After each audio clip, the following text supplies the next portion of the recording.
What is up, everybody? My name is Chudu, and welcome to the Building Game 2, the unofficial sequel to SethBlings The Building Game. Now you're probably thinking, oh my god, how dare he improve upon the works of the almighty SethBling! That's what you sound like, by the way. Yes, I made improvements, if you want to say it, call it that. Sequel, recreation of SethBling's map. And you need to think about SethBling puts out, what is it, 2-3 videos a week. He has tons of projects going on. He simply doesn't have the time to implement all the features a map like this could benefit from. I can imagine he has a very tight schedule, you know. He puts out, like I said, maybe 3 projects each week. And that doesn't leave many days to finish this. I had 2 weeks, I think, to complete this. This was the map itself was actually finished last weekend, and the footage you see me playing with some friends here is actually from last weekend when we first beta tested it. As I was playing his map, it was like, ooh, there's a lot of this could be done differently. This would benefit from this feature and this. It was like the things I wanted to change just started piling up, and eventually I just said, fuck it, I'll make a sequel, and here it is. Let me just walk you through what I've done and how it's similar to the first one and what I've done differently. So the first thing you might notice here is the pods. There's also a little information board here, nothing too fancy. I decided it would be much easier to just put each player into their own separate team. It was much easier for the command blocks, made it much more efficient, much less like creating clocks and such. So one of the pods, the main one here, is the host. This player is the most important. He's the one internally storing all the data in the scoreboard system. He's the one at the end using one of the features. I'll get to that later. Now the second thing you might notice is it's not brown anymore. What? Yes, I went for green for the first round, orange, and then purple.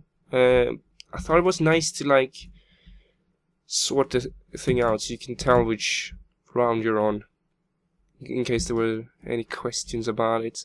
As you can see as well, the rooms are now square.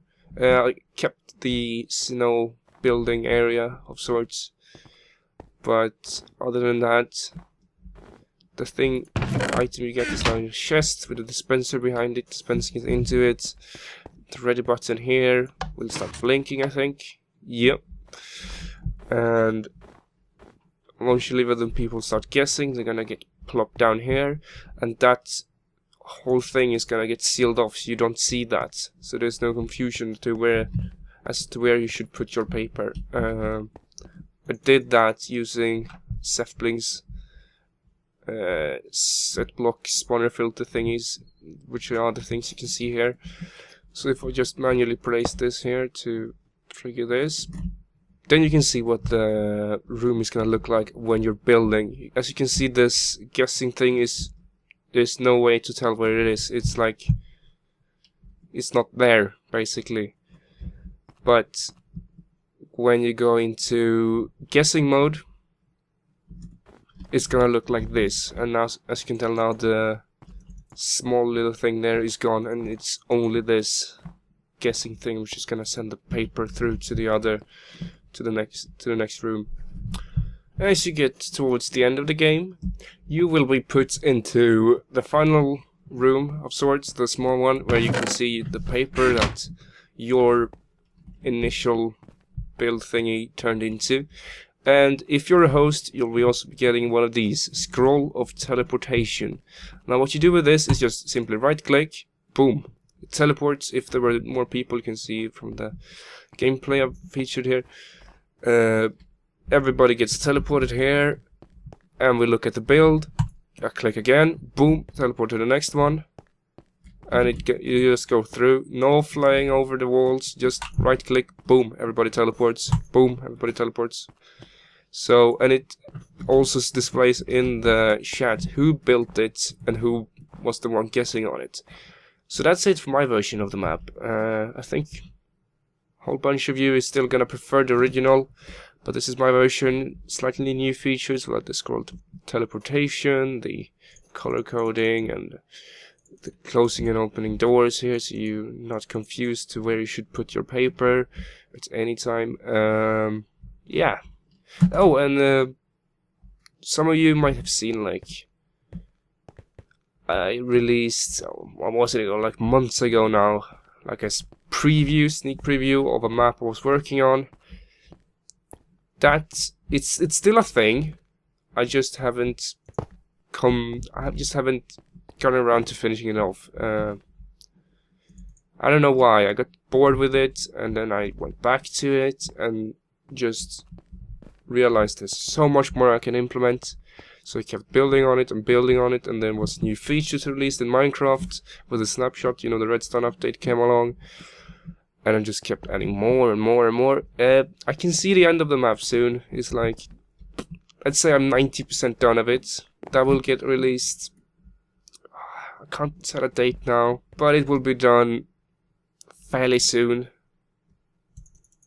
And one more thing that worth mentioning is that map, the climber I'm speaking of, will not be the next map I release, because as of now I'm also working with Chris, a friend of mine. We're creating another map, him and I.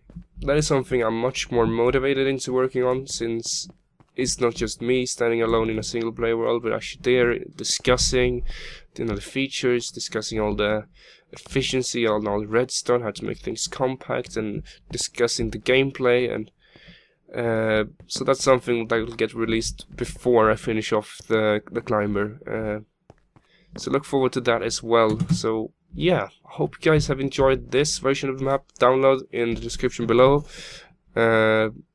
If you play it, send me a message. I love to see how you play it, and any suggestions on improvements, on how more features I should implement. This is all I could think of. You probably have more ideas than I can. But yeah, that's about it. Thanks for watching.